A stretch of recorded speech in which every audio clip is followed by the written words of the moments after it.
I came home to surprise my boyfriend with a positive pregnancy test, only to hear him tell his ex. I stood in the pharmacy bathroom, staring at the little plastic stick in my hand.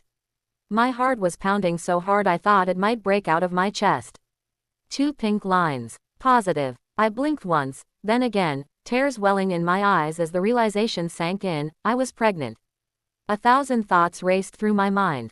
Fear, joy, anxiety, but above all, excitement. I had been with Daniel for almost 3 years. We had talked about marriage, about kids, someday, and though this wasn't exactly planned, I thought he'd be happy. I thought he'd hold me in his arms, smile that smile of his that always made me feel safe, and tell me we'd figure it out together. I decided not to call him right away. Instead, I wanted to make it special, a surprise. I bought a little gift bag on my way home, slipped the test inside, and tucked in a tiny pair of baby socks I'd grabbed at the store. My hands shook as I tied the ribbon, imagining his face when he opened it. When I pulled into our driveway, I noticed his car was already there. Perfect. Everything felt like fate. I walked up the steps, heart hammering, ready to share the biggest news of our lives. But as I pushed open the door, laughter drifted from the living room. A woman's laughter. I froze. Slowly, I stepped inside. The voice was familiar, though I hadn't heard it in years, his ex, Claire. My chest tightened. What was she doing here? I crept closer, the gift bag clutched to my chest, and that's when I heard it. His voice. Low, serious. Claire, he said, I've been thinking about us. About how much I regret letting you go. The world tilted beneath me. I pressed my hand to the wall to steady myself, my throat closing as I struggled to breathe. His words cut deeper than any knife. I should have turned around right then, but I couldn't move. I was frozen, rooted to the spot, forced to listen as my entire life unraveled. He continued, I know I've been with someone else, but she's not you. I can't stop thinking about the past.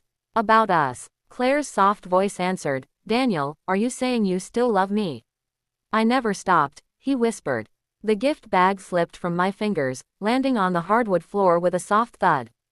The sound echoed like thunder in my ears. Both of them turned. Daniel's eyes widened when he saw me standing there, my face pale, my hands trembling. Claire looked guilty, awkward, but Daniel, he just looked caught. Babe, he stammered, stepping toward me.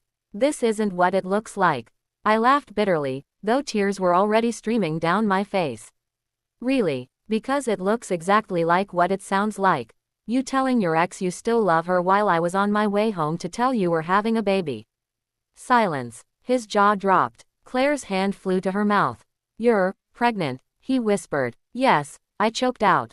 Or at least I thought I was carrying your child into a future we were building together. But clearly, I was the only one who believed in us. Daniel reached for me, but I stepped back. Don't, I said firmly. Don't touch me. For the next few weeks, my world was chaos. I moved in with my sister, too heartbroken to face the apartment that now felt like a graveyard of broken promises.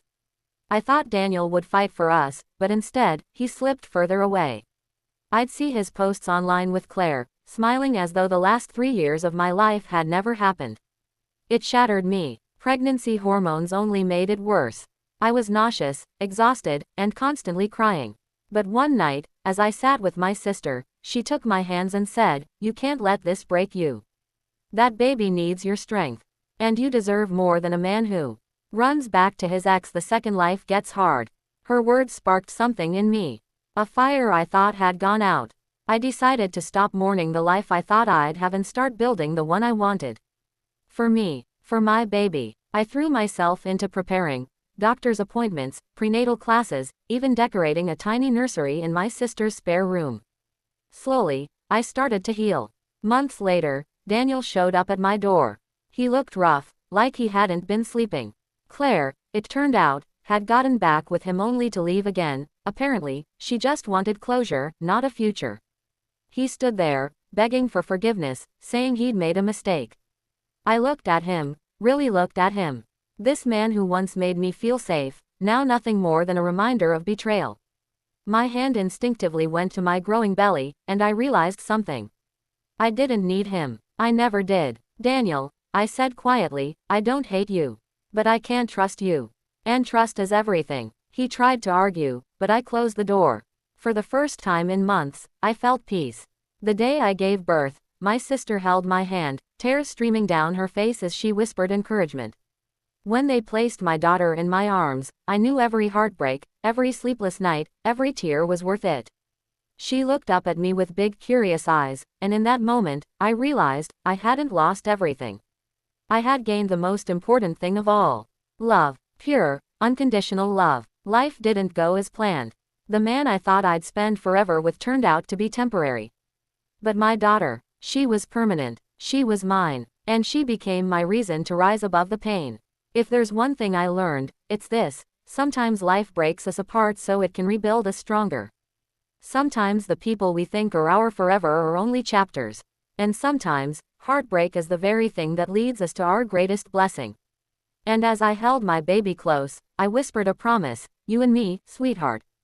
Always. We don't need anyone else. Because we didn't. We never would.